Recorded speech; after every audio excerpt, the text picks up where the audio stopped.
Welcome to the EBC Show, Entrepreneur Business Community. Our program focuses on entrepreneurs sharing business ideas with each other. Now, here is Don Hoder, host of the EBC Show. Good morning, and this is Don Hoder, and we're here on the Entrepreneur Business Community Show, and this program is dedicated to just exchanging ideas between businessmen and people that work for businesses to just discuss better ways of doing things when we go to work in the morning. And today I have with me Dale Risker, and Dale Risker wears about, good morning, Dale, first Good morning, Don. About 5-6 different hats. But we'll start out with, in fact, we should have had ball caps here that we could put different labels on for you.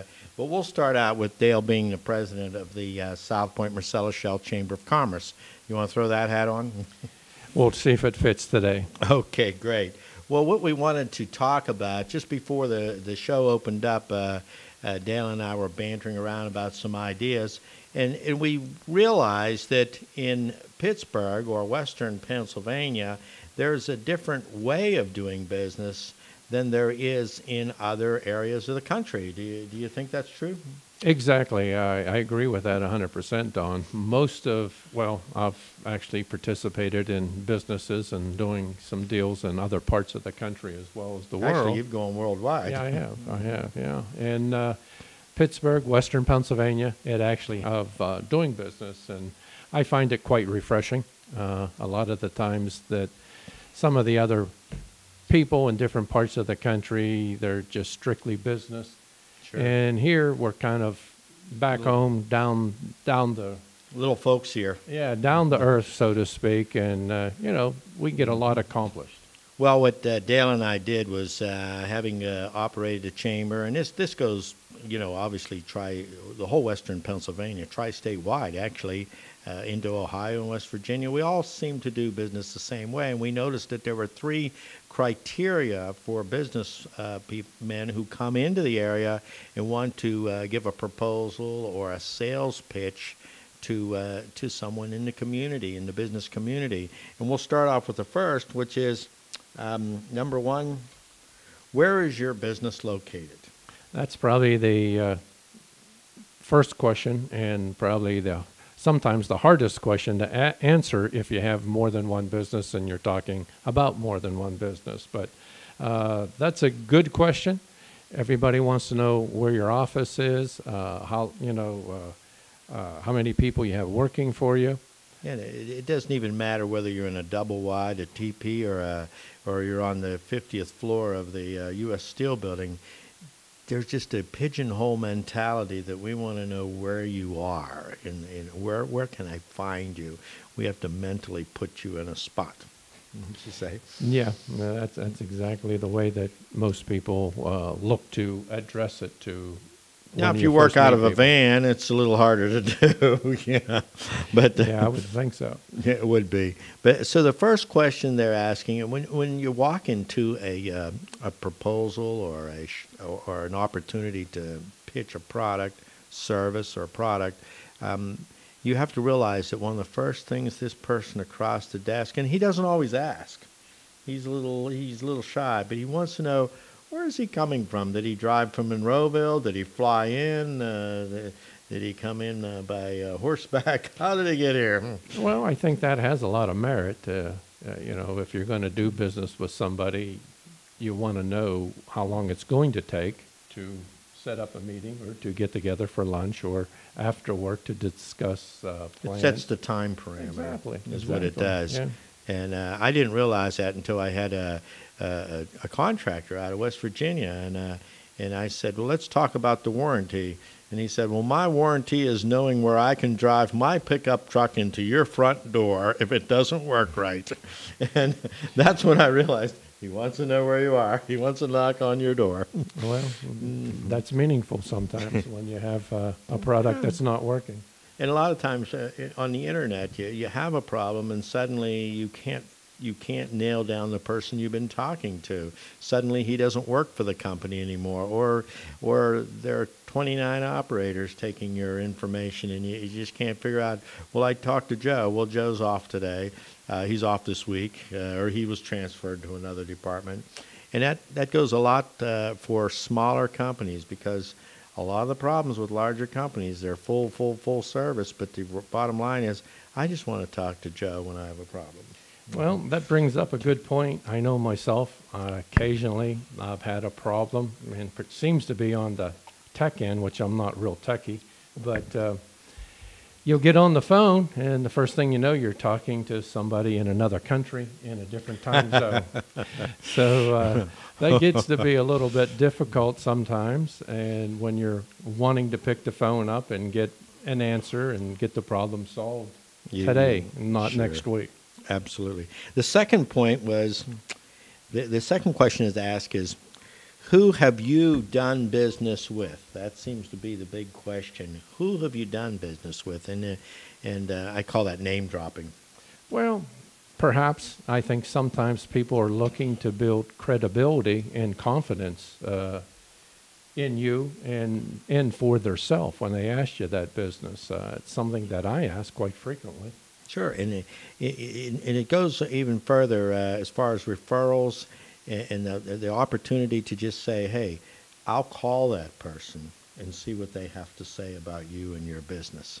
And believe me, in the area, it's a lot easier to pick up the phone and call somebody who knows somebody to find out, did Dale really do a good job? And this is a good chance to talk about what you do for a living. One of your hats is that you have an airport pilot. What's the word I'm looking for? I need my second cup of coffee here this morning. I want to tell you right now. You have one of them pilot licenses, don't you? Yeah, we try to fly those machines in the sky. Yeah, occasionally we get lucky. But yeah, we've been in aviation for 3 decades, so to speak. And from owning a air charter company to aircraft management, and just recently starting another company. But we do charter work, we do aircraft procurement, and if a company wants to sell an aircraft, we also help them sell their airplane. Buy and sell airplanes, huh? So, and I'm sure that they're asking those questions, who have you flown? Not only do they ask that, they, going back to your point number 2, they ask for references, who I have bought aircraft for, who I've sold aircraft for. Doing the charter company, we're starting up this new charter company now. We had an open house the other day.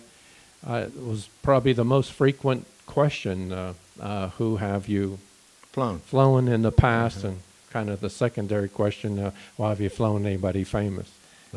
Yeah, I have really over the years, but yourself. It's kind of, yeah. Well, I'm on your show, so I guess, I guess that makes me famous. And you're working out of Winterville, Ohio, is that correct?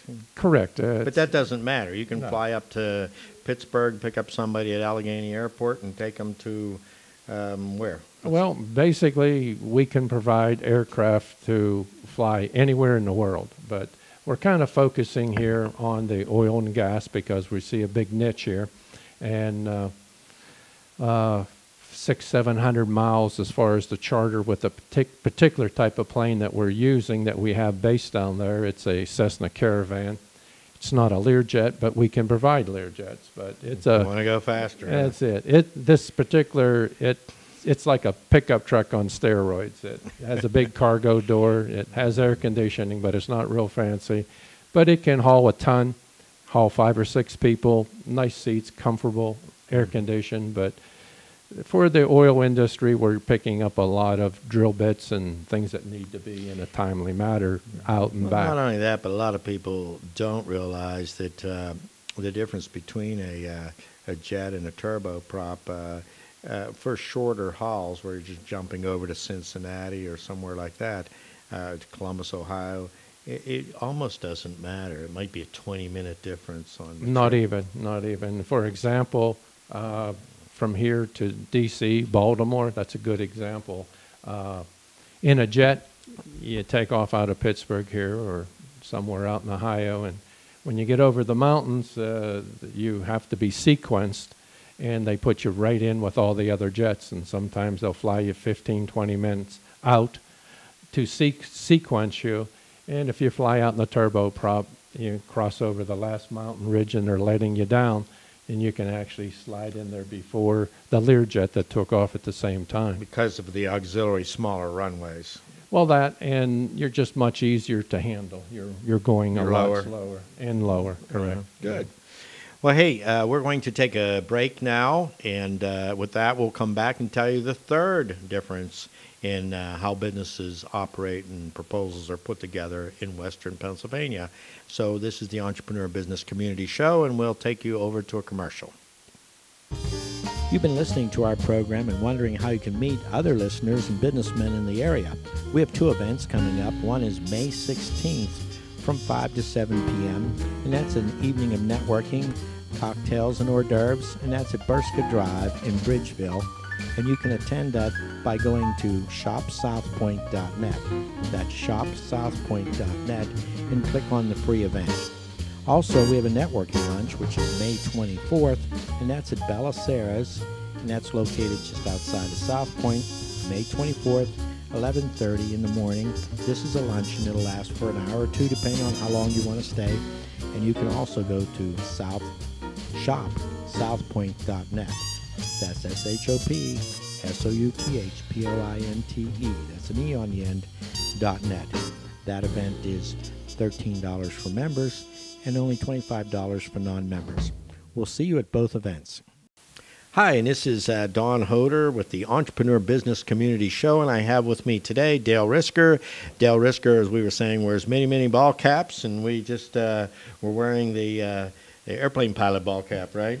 The pilot ball cap. Yeah, we went through the chamber one. Now we're on the pilot. We're the pilot one. And our last point that we had mentioned, saying that our show basically is talking about how people do business in a different way in Western Pennsylvania, in the tri-state area, versus other areas of the country.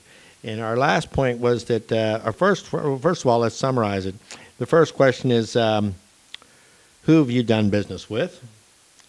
Where is your business located? And the third question is, how long have you been in business? And that seems to be on the top of everybody's head. Has this guy been around? I wonder why they're asking how long you've been in business. Well, I think that builds credibility to start with. If you walk up and I'm trying to sell you a multi-million-dollar airplane and it's my first rodeo, and I say, Don, I have a $20 million airplane, but I've never sold one before. You're my first client. It might build up a little question in the back of your mind. Does this guy really know what he's doing? I said that once to a guy. I said, well, I'm just learning. He said, well, I can understand that you're practicing, but I don't understand that you're practicing on me. Go find someone else. Go find someone else to practice with. Or as I say, it might not be your first rodeo, but it's a new horse. Yeah. So, there are new products that are out there. But I think, too, when people are asking how long you've been in business, the answer to the question a lot of people in the viewing audience are saying is, what if I've only been in business for 1 year? What do I do? Sit around for 5 years before I go on my first service call? How do I combat that? That's a tough sell. And, going into some of the other things that I've done in the past is going back to who we've been involved with in the past, and is that the references, and if you haven't been in business a long time, you might not have a long list of references. But you have friends that have been in business for a long time. Exactly. That's one way of doing it. The other is the companies. You may have been with a company for only a year, but start emphasizing that the company's been around for 5, 10 years or whatever. Throws the omen off of you and the focus more on the company as a whole. Or the support group behind the company might be another way around it. Exactly. And, a lot of times people go into their own business, but they might have been working for another company for 5 or 10 years in past. And that would be a good issue or a good support leg to mention. Well, I've just started my business, but I've been in this industry for the past 10 years or 5 years or whatever. And if you let them know where you've lived, and you've lived there for a long time, you might say, for example, I've lived in the community for 10 years or 15 years, or I went to a certain college in the area.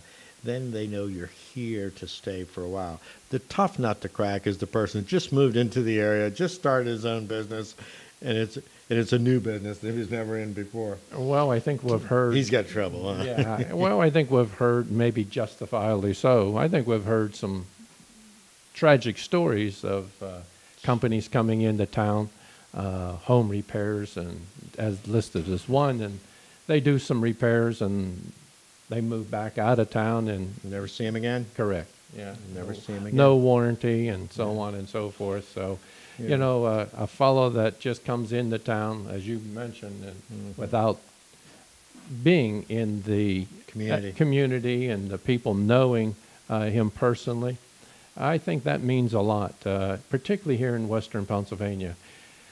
It's hard to believe, but there's still people that will walk up in Western Pennsylvania and give you a handshake and do business on a handshake.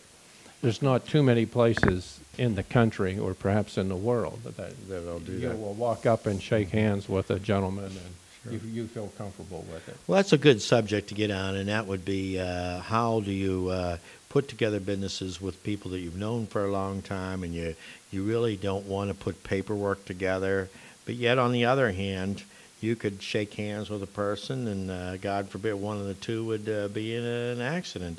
Now suddenly, I mean, I made a business deal with a guy. We shook hands, talked about it.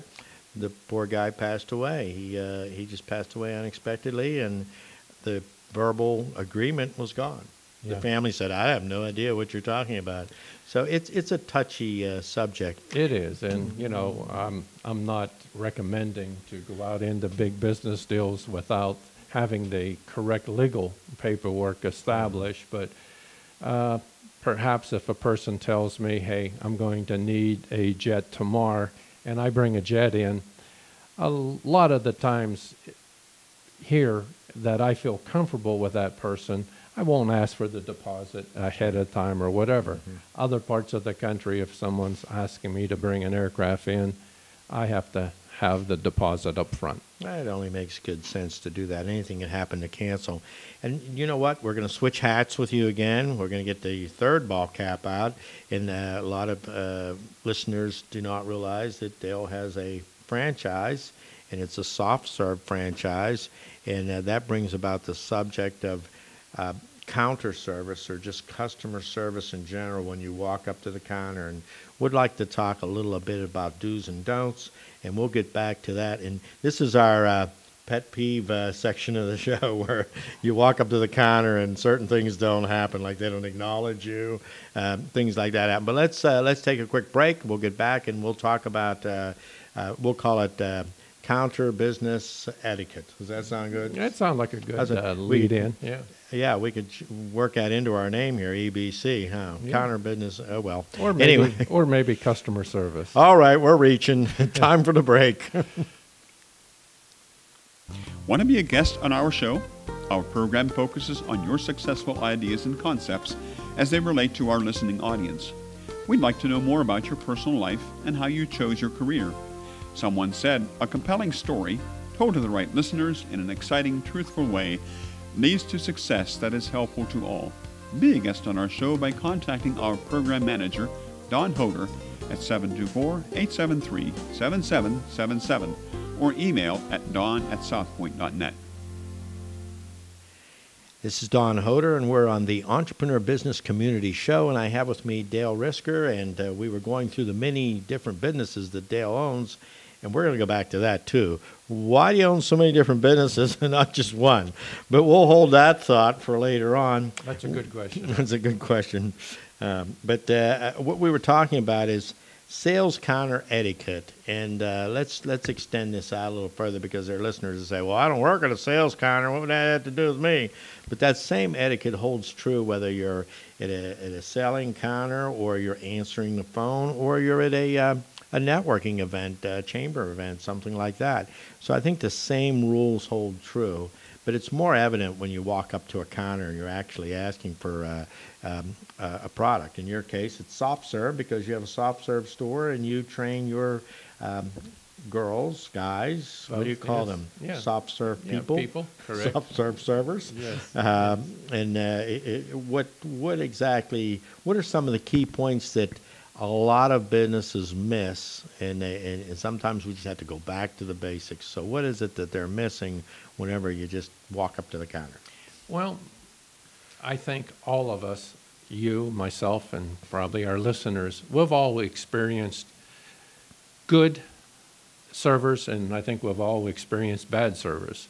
And the biggest thing that I think that you miss or you gain is customer satisfaction.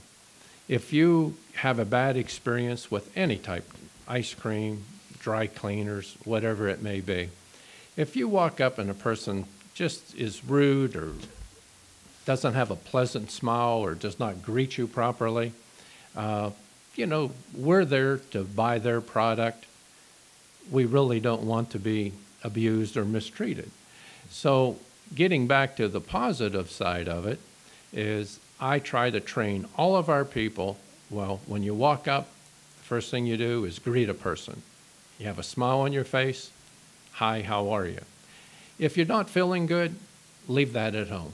If you're having a bad day with your boyfriend, your husband, or whatever, leave that at home. You have to walk into that. People are coming up to do business at your facility. They don't want to have a bad experience. Me as the owner, I want to make sure they don't have a bad experience. So texting is out of the question when you walk up and they're texting. I've actually had that happen. Walk up to the counter and the person's texting. That is a problem today. Period. That is a problem today. And not only with my businesses, that in any other business, a person will walk up to the counter and they'll have their cell phone talking, or they'll be texting and trying to take your order and talk at the same time. Mm-hmm. Or I've seen this, walk up with a cell phone or a cordless with a cigarette and take your order. Well, your place is outdoors, obviously. And that brings up another point, too. Let's do a sidebar. When is it proper, and whenever you're two businessmen are going to lunch and the other one keeps answering his phone or her phone, or they're texting while you're talking to them. I know we have emergencies and urgent situations, but what's a good rule of thumb? Do you, A, not do it at all, limit it to one or two calls, or just let the other guy on the other end of the table know that you're bored to death and you're talking to somebody else? When does it start and end, and how do you think that should be worked out? Well, I'll tell you my own personal way that I handle that, and personally as well as business-wise. Whenever I go into a meeting with a person, I either turn my phone off or put it on vibrate. I usually tell my people, I'm going to be in a meeting from blank time to blank time. You block it out. If it's an emergency, call me. If not, don't call me. Mm-hmm. I've sat down with people and their phone has been constantly ringing, and they'll stop and they'll take it. Not that I think that I'm all that airy or that important, but I have things to do. And if I've scheduled an hour for your meeting, sure, and you're on your phone for 10, 15 minutes of it, I might have another appointment to go to, and we won't get through everything that we need to get through. Well, so what I do, excuse me, as I'm doing now, I actually will tell the gentleman, would you mind to turn your phone off? I have a call right now. No, I'm just kidding. I know, but that's what I will do. If it gets to be a repetitive type thing, I'll actually ask them to turn their phone off. And on the personal side, I have two boys. And occasionally we get together and go out for dinner. Dinner, oh my. And I'll tell you, it's quality time when I have my family with me and their phones will be going off. And that upsets me. And I will actually tell them the same thing. Whenever we're out to dinner as a family dinner, would you please turn your phones off? Unless it's an emergency or work-related, I have no problem. But if it's friends, friends texting and so on and so forth, I find that very offensive because we're trying to spend time together personally or business-wise. Sure. Time is valuable. Well, what I always do, I have a general, my standard that I put within my own mind is that you could take one quick emergency call during a lunch. One. And then after and that happens. You're waiting. Maybe your wife's calling you because something happened. You're waiting for a call. Yeah, it's from New York. understandable, right? One, but after the first one, it's no longer an emergency. Now, Right. now it's taking up my time. What do you want for dinner tonight? Or the dog needs to be let out at 3 o'clock. Or are you going to be home? That gets annoying. Very much so. I totally agree. And what's some other things as far as counter etiquette goes that we could talk about? Well, we mentioned walk up, a nice greeting, good appearance to the counter person, that they have their hair and clean shirt, makeup on, and so on. They don't and have so a forth. I drink at Hell's Place or something like that on their shirt. No, they better have one of my shirts on. Well, that's a good point. I have a business too, and I actually am very concerned about my people wearing a shirt that has the name of my company on the shirt. And I think that's really important. And I'm laughing because here's our producer with Harley Davidson on his shirt. And the answer to that is Harley writing your check on Friday? And if they are, by all means, keep wearing that shirt. or cut me in. Right. Now he's changing. No, you don't have to change now. It's not necessary. It's warm in here. I know. That's your T-shirt. Well, moving on. What else do we have? So it's appearance. Well, yeah, appearance is a very big, important thing, and you might want to cut this out, but some of the people that put your fingers in your ear, notification. That's it. Some of the people that come and apply for jobs, and that they have the piercings on the eyes and the lips and the tattoos on the foreheads.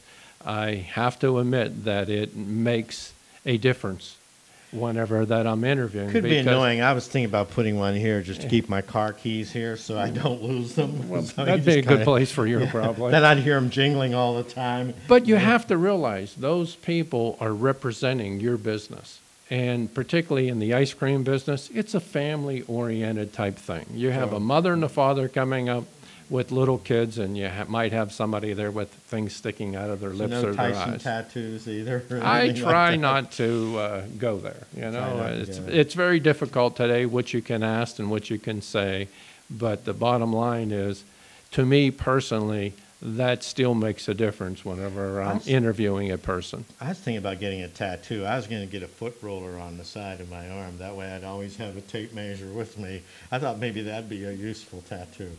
What are you going to measure? You never know, You just walk right up there and you always have that there, or, an inch scale on your finger. I see. Watch that be the rage now. Yeah, you're probably setting new standards. Whole new standard. So what else do you have there that... Well, we went through the, greeting, the appearance, and how you present, how the server is presenting to the customer the options. We have boards that usually the people have a good idea of what they want when they walk up, large cone, small cone, things like that. And I use an example. If you have a big old burly truck driver coming up and he says, I'd like to have a vanilla ice cream cone. Most of my people will say, what size would you like? What I try to instill on them, would you like a large, sir? It's called upselling. A large or a super large? Well, Would it be better than a small. Yeah, I agree. You have to meet them where they're coming from. Well, sometimes, they don't think about it. Guy's in a hurry, he's walking up, give me a vanilla ice cream cone or, something like or that. Or a drink with that, huh? Correct, offer the types of items that you have, make them aware.